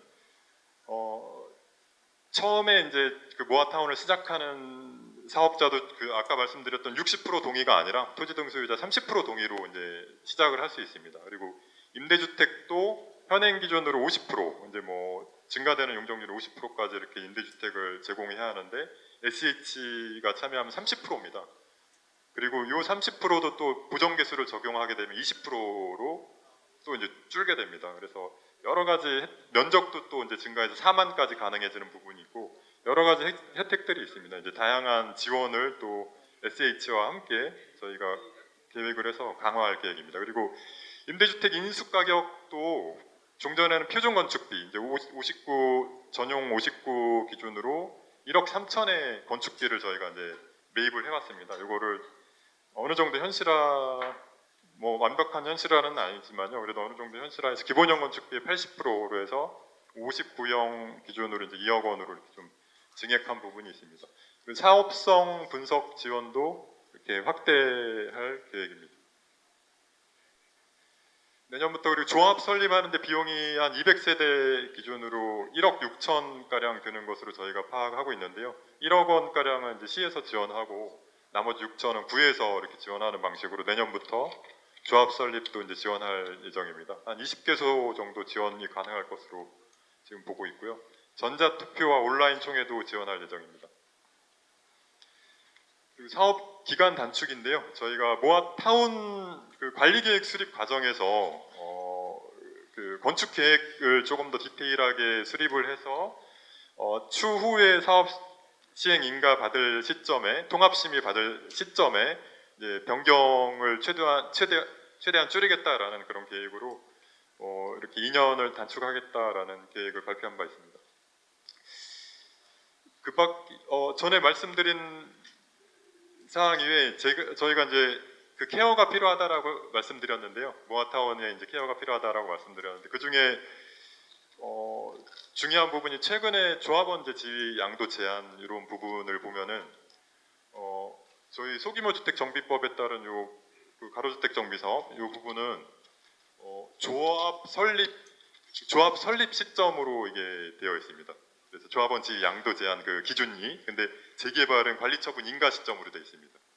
그래서 요거가 좀 불합리한 점이 있다라고 해서 저희가 한번 국토부에 최근에 건의를 한번 한 바가 있고요. 이것도 관리처분 인가 시점으로 좀 늦춰달라, 최소한 그 재개발과는 기준을 맞춰달라라는 사항 하나가 있었고, 그리고 취득세 감면이 안 되고 있습니다. 재개발은 이제 각종 취득세들이 감면이 되고 있는데, 어떻게 보면 재개발보다 사업성이 더 안 좋고 이게 이제 공공의 케어가 필요한 사업이 가로주택 정비 사업, 요 모아주택 사업인데 이 사업에 대해서도 당연히 취득세 감면이 필요하다라는 것도 저희가 건의를 한 바가 있습니다. 그리고 이제 이 사업을 하다 보면은 가장 주민들 동의가 안 되는 부분이 단독주택, 큰 부지의 단독주택이나 다가구 주택, 이분들이 반대를 많이 하십니다. 반대하시는 이유가 이제 이렇게 사업성 문제겠죠. 개인적인 사업성 문제겠죠. 근데 요거를 해결하려면은 양도세 관련된 문제가, 그러니까 이 다주택, 이제 이분들이 가로주택 정비 사업 같은 경우에 이제 모아주택 같은 경우에 세 개의 주택까지 이제 분양을 받을 수 있게 되어 있는데요. 세 개 주택 받을 때 요 양도세 중과 문제가 만약에 해결이 되고 본인이 이제 한 채를 가지시고 두 채를 이렇게 양도세 취득세나 양도세 큰 걱정 없이 또 이제 나머지 두 채는 시장에 내놓을 수 있는 구조가 되면은 이분들도 이제 이 사업에 이제 반대해서 동의로 이제 돌아설 수 있는 이런 여건이 됩니다. 그래서 저희가 볼 때 조합원 지위 양도에 관한 문제, 취득세에 관한 문제, 그다음에 양도세에 관한 문제, 이런 문제들에 대해서 이렇게 여기 계신 분들이 많이 도와주실 거라고 이렇게 생각하고 있습니다. 많이 앞으로 도와주시기 바랍니다. 네, 감사합니다. 다음 순서로 커메이블루 담당자님께서 조합원 소통과 플랫폼의 역할을 주제로 발표를 준비해 주셨습니다. 네, 오늘 날씨 보니까 완연한 가을 날씨여서 오는 길이 전 너무 기분이 좋더라고요. 여러분들은 좀 어떠셨나요? 쉬는 시간도 사라지고 앉아있기도 피곤하고, 자, 지금 이 시간은 오늘 여러분들이 조금 더 가볍게 환기할 수 있는, 그리고 저희의 비전에 대해서 들을 수 있는 시간이었으면 좋겠다라는 바람을 담아서 인사해 보도록 하겠습니다. 저희는 정비사업 전문 영상 콘텐츠 기반의 온라인 전문가 커메이블루입니다. 반갑습니다.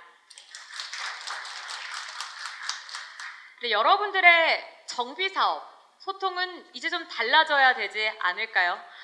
기존에 이제 사업을 진행하시면서 정비사업 소통이 좀 어떠셨어요? 가짜 뉴스 때문에 힘들기도 하고, 또 여러 가지 안건을 제안을 했는데 그 안에서 오해가 생기기도 하고, 또 조합원들 간에 불신이 생기면서 아마 여러 가지 어려움들을 겪으셨을 겁니다. 저희는 이 여러 가지 어려움이 소통의 부재에서 온다고 생각합니다. 이 오해와 불신을 조금 더 잘 해결할 수 있도록 그 첫 번째 걸음, 제대로 된 소통을 저희 커메이블루가 제안해 드리고자 합니다. 사실 많은 이제 조합에서도 온라인 커뮤니티를 통해서 다양한 소통을 시도를 하고 있습니다. 하지만 전문적이지 못한 소통으로 인해서 여러 가지 오해가 커지기도 하고요. 불신이 더욱더 깊어지기도 합니다. 이런 과정이 조금 더 누적이 되면서 많은 분들이 피로감을 느끼기도 하고, 또 이 과정에서 오는 불신이 더욱이 확산이 되는 경우도 있는데요. 저희는 이런 비전문적인에서 조금 더 전문적인, 말 그대로 영상 콘텐츠 기반의 소통으로 이러한 문제를 해결해 드리고자 합니다. 그래서 커메이블루가 제안하는 해법은 명확합니다.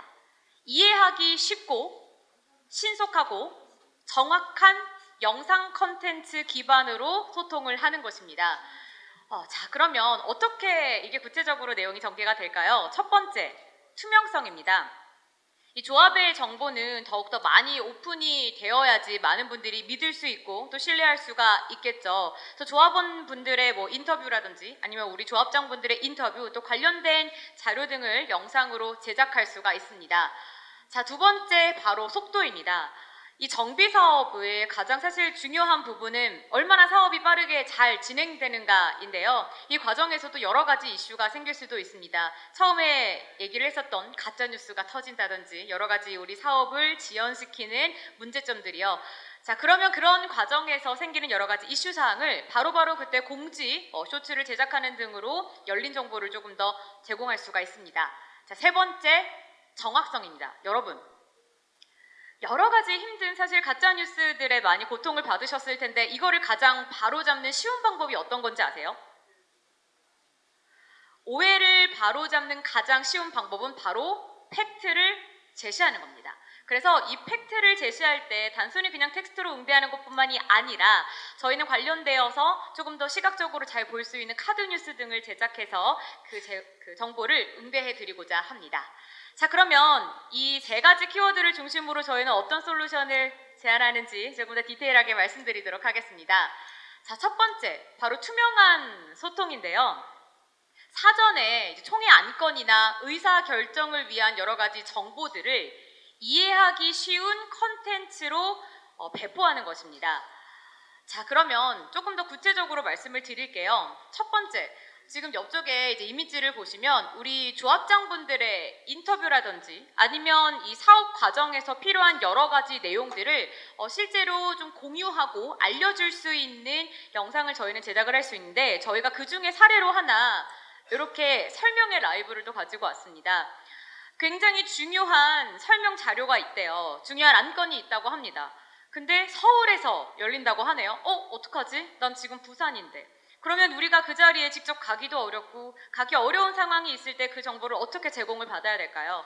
저희는 그래서 이런 사업 설명회라든지 관련돼서 중요한 정보를 공급을 받아야 할 때 사업총회 라이브를 실시를 했었습니다. 그래서 거리가 떨어져 있고 내가 그 자리에 없다 하더라도 그 정보를 접할 수 있는, 그래서 그렇게 열린 정보, 정말 말 그대로 많은 우리 조합원 분들과 또 조합장 분들께서 서로 소통할 수 있는 장소를 만들어서 결국적으로는 단합까지, 우리 조합분들의 단합까지 이루어질 수 있는 계기를 마련해 드리고자 합니다. 두 번째, 압도적인 정보 전달력입니다. 여러분 지금 배포 받으신 자료 다 텍스트잖아요. 사실 저도 어려운 정보 그리고 되게 좀 복잡한 정보를 접할 때는 텍스트를 읽다가 말아요. 좀 지겹거든요. 근데 만약에 내가 이렇게 많은 정보의 양을 영상으로 접한다면 또 저뿐만 아니라 오늘 발표를 해주신 또 많은 분들처럼 직접 내가 소리를 듣는다면 훨씬 더 그 자료가 이해가 잘 되겠죠. 그래서 실제로 뭐 홍보 뮤직비디오나 내가 좀 어려웠던 여러 가지 동의 작성 안내 영상이나 또는 관련되어 있는 뭐 투표장 오시는 길과 같이 내가 영상으로 쉽게 접할 수 있는 정보들을, 많은 정보를 조금 더 축약해서 하지만 정확하게 영상을 통해서 전달해 드릴 수 있는 그 비전을 저희는 가지고 있습니다. 그래서 정말 쉬운 정보, 이렇게 좀 정보를 잘 받다 보면 아무래도 여러분들이 조금 더 우리 조합원분들의 참여도 올라갈 수 있고 또 그로 인해서 더 많은 분들이 이 정보를 이해하실 수가 있겠죠. 가장 빠른 전달력, 역시나 커메이블루가 가장 잘하는 컨텐츠입니다. 세 번째, 중요한 선택의 순간의 그 기준은요, 바로 영상과 데이터가 되어야 한다고 생각을 합니다. 실제로 뭐 시공사를 선정을 하거나 그리고 그 시공사가 또는 협력업체 이제 그 선택을 할 때 우리가 보통은 텍스트로 정보를 전달받는다면 그 이상의 비언어적인 기준에서도 우리가 정보를 제공받는 것이 굉장히 많을 것입니다. 실제로 여기 이제 이미지를 보시면 저희 시공사를 선정을 할 때 뭐 관련되어 있는 브랜드사 분들께서 오셔가지고 실제로 토론을 진행하는 장면인데요. 우리 조합원분들께서 이 영상을 직접 보시고 이 이제 건설사는 또는 뭐 이 협력 업체는 이러한 것들을 비전으로 내세우는구나, 또는 이러한 이제 비전을 우리에게 줄 수 있구나 등을 실제로 여러분들이 이제 접하시면서 조금 더 협력 업체 선정 그리고 조금 더 명확한 기준을 영상으로 제공받으실 수가 있습니다. 이렇게 투명한 정보를 많이 제공받는다면 아무래도 참여율도 훨씬 더 높아지겠죠. 네 번째, 우리를 참 힘들게 하는 것들입니다. 바로 가짜 뉴스인데요. 뭐 비방위에 사실 악의적인 여러 가지 좀 대응이라든지 또는 가짜 뉴스에서 저희는 즉각적인 미디어 대응 시스템을 통해서 이러한 문제를 해결해 드리고자 합니다. 실제로 비대위의 악의적인 비방이 이렇게 텍스트로 짜라라락 하고 왔어요. 그럼 이거에 대해서 우리가 응대할 수 있는 가장 강력한 방법, 제가 첫 번째로 오해를 바로잡는 가장 쉬운 방법이 팩트로 응대한다라고 이제 말을 했었는데요. 그만큼 응대를 할 때 물론 텍스트도 좋겠지만 조금 더 시각적으로 잘 들어올 수 있는 뭐 조합 입장문의 저희 팩트 기반 반박 영상이라든지 아니면 조금 더 시각화해서 잘 볼 수 있는 카드 영상이라든지 뉴스 등과 같은 자료로 저희는 더욱더 빠르고 강력하게 대응할 수 있습니다.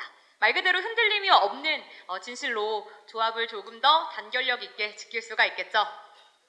다섯 번째, 이 단일 집행부 유지를 위해서 사실 가장 중요한 부분이 아닐까 싶은데요.